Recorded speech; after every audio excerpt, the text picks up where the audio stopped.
Salut, c'est Simon. Aujourd'hui, mes impressions de lecture de La langue rapaillée, La langue affranchie d'Anne-Marie Beaudoin-Bégin.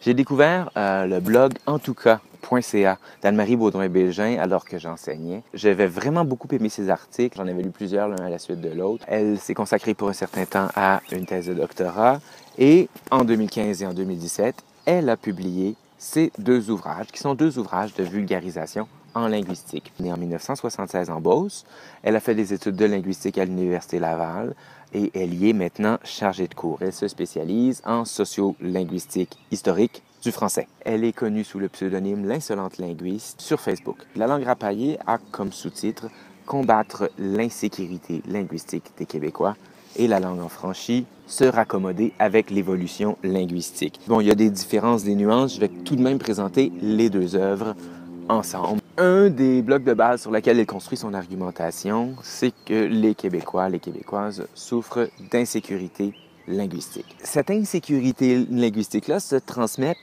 dans notre rapport à la norme écrite, qui, chez nous, semble avoir un certain prestige. Alors souvent, on se fera dire dans des capsules à la radio, dans des éditoriaux, il y a certains chroniqueurs qui sans cesse parlent du péril dans lequel se trouve notre langue, ô donc combien bâtarde. On va souvent dire aux jeunes, tu parles mal, faut pas que tu dises ça. Donc on est dans une mentalité souvent de surcorrection. En passant, j'ai lu aussi récemment l'ouvrage de Lise Gauvin, Les écrivains et la langue. Je l'ai lu rapidement, mais c'est un bel ouvrage qui étudie différents moments charnières de l'évolution de la langue française, mais en relation avec des grands écrivains. Elle dit ceci. Le dénominateur commun des littératures dites émergentes, et notamment des littératures francophones, est en effet de proposer, au cœur de leurs problématiques identitaires, une réflexion sur la langue et sur la manière dont s'articulent les rapports langue-littérature dans des contextes différents. La complexité de ces rapports, les relations généralement conflictuelles, ou tout au moins concurrentielles, qu'entretiennent différentes langues, donnent lieu à une surconscience linguistique dont les écrivains ont rendu compte de diverses façons. Ce qui est l'insécurité linguistique chez Anne-Marie Beaudoin-Bégin, observé d'une manière différente, s'appellera surconscience linguistique chez Lise Gauvin. Très, très intéressant. Une des thèses ou un des combats de base d'Anne-Marie Beaudoin-Bégin, c'est de rappeler que la norme, donc la grammaire qu'on apprend à l'école, c'est un jugement de valeur, c'est un jugement social. Si vous dites « si j'aurais », il n'y a pas la police qui vient vous arrêter, on va vous juger. Et elle fait beaucoup la comparaison entre la norme linguistique et la norme vestimentaire. Donc, si je m'en vais donner une conférence en pantalon de jogging, en vieux t-shirt troué et informe, il ne se passera rien, sauf qu'on va me juger. C'est la même chose si j'emploie une forme dite inexistante. Elle explique bien le concept des registres de langue et ce qu'elle demande, c'est qu'au lieu de dire « cette forme n'existe pas en français », de dire « cette forme appartient à un registre familier et ne devrait pas être employée dans un registre soutenu, à l'écrit, dans un contexte où on n'irait pas en gogoune ». C'est pas qu'ils n'existent pas, c'est que ça n'est pas approprié tout le temps.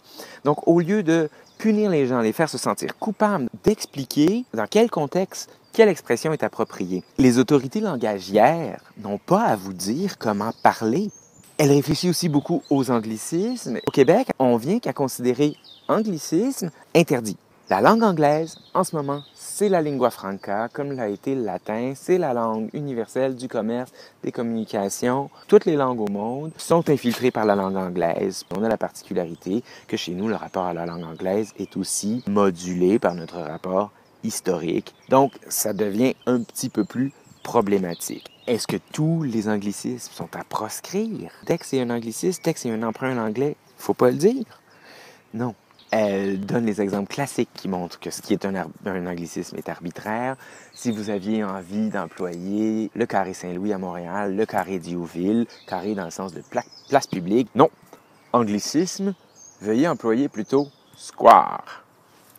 Donc, square, c'est pas un anglicisme, mais carré, c'est un anglicisme. Ce qui est un anglicisme admis, pas admis, c'est arbitraire. Selon Anne-Marie Beaudoin-Bégin, c'est pas quelques anglicismes qui vont mettre le français au Québec en danger. Ce qui fait qu'une langue s'éteint, c'est quand les gens n'ont plus envie de parler cette langue, quand les gens ne peuvent plus être heureux dans cette langue. Donc en réalité, que les jeunes disent un dude et ainsi continuent à parler français en important des mots, ben ça va beaucoup plus faire survivre le fait français en Amérique du Nord que si on leur dit non, non, non, t'as pas le droit. Ça rejoint les réflexions que je me faisais comme prof. Comment je fais pour dire aux étudiants, ton français oral est riche, garde-le, mais c'est pas ça que je veux que tu m'écrives. Je me suis aperçu que mon travail comme prof de français n'était pas nécessairement d'expliquer pour une 150e fois la règle d'accord du participe passé, parce que s'ils ne sont pas capables de l'appliquer encore, c'est qu'il y a quelque chose d'autre. Dans bien des cas, mon travail de professeur de français et de littérature, c'était de remonter leur estime d'eux-mêmes, parce que pour eux, je suis pas bon en français, français c'est ma langue, ben donc je ne dois pas être bon comme personne. Je simplifie, mais donc mon travail, c'était de leur redonner le droit à leur langue, tout en m'assurant qu'ils commencent à les appliquer à l'écrit, les participes passés pour pouvoir passer l'examen du ministère. Donc, c'était une question qui était sans cesse au cœur de mon enseignement et j'ai beaucoup aimé la manière dont ces deux ouvrages nourrissaient mes réflexions. Le passage sur l'anglais est plus facile que le français, j'ai adoré ça. Combien de fois je me suis retrouvé à me faire dire « Ah oui, mais la langue anglaise est tellement plus facile que la langue française. » Puis là, je pataugeais, puis je pagayais, puis j'avais de la difficulté. Anne-Marie Baudouin-Bégin, c'est son travail. Elle explique que l'anglais, même à l'écrit, a deux registres de langue, le registre formal, le registre normal. Et la majorité d'entre nous, on emploie généralement le registre normal. On va écrire don't plutôt que do not. Je la laisse parler à ma place. L'anglais n'est pas plus facile que le français. Les écrits en anglais formal ne sont pas plus simples que ceux en français. Le problème, c'est qu'il existe peu, voire pas, d'écrits non formal en français. Mais le français normal existe bel et bien.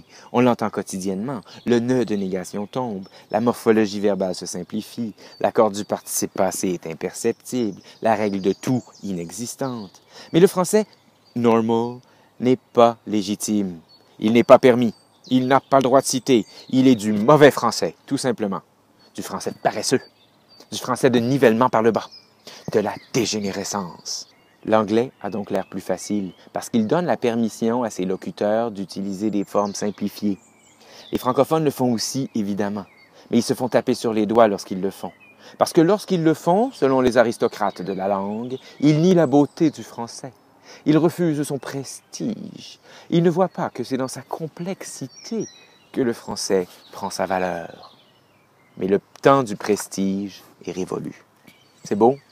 C'est clair. Elle explique très bien les concepts de linguistique, elle emploie les termes techniques, mais elle les met à la portée de tous. Elle emploie l'ironie, moins que sur sa page de l'insolente linguiste. Elle pourrait pas garder le ton ironique et un peu bitch tout le long ici. Ça pointe ici et là, c'est bien dosé. Dans chacun des deux ouvrages, il y a un passage avec des récits, un récit un peu métaphorique, allégorique sur le rapport à la langue, donc ça diversifie un peu les formes. Ça se lit très bien, mais vu que les thèses se recoupent, les idées générales sont pas mal les mêmes, ça se module différemment dans les deux, mais ça se recoupe.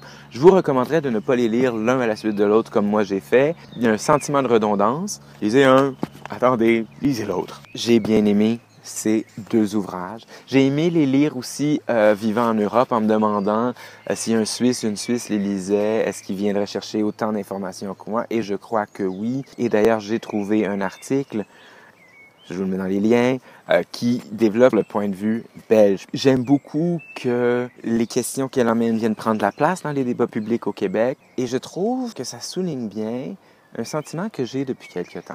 J'ai l'impression qu'en ce moment, la langue française est à un moment charnière et on vient de récupérer notre liberté. Elle a toujours été là. Depuis que je suis tout petit, il existe clé. Les deux formes sont acceptées.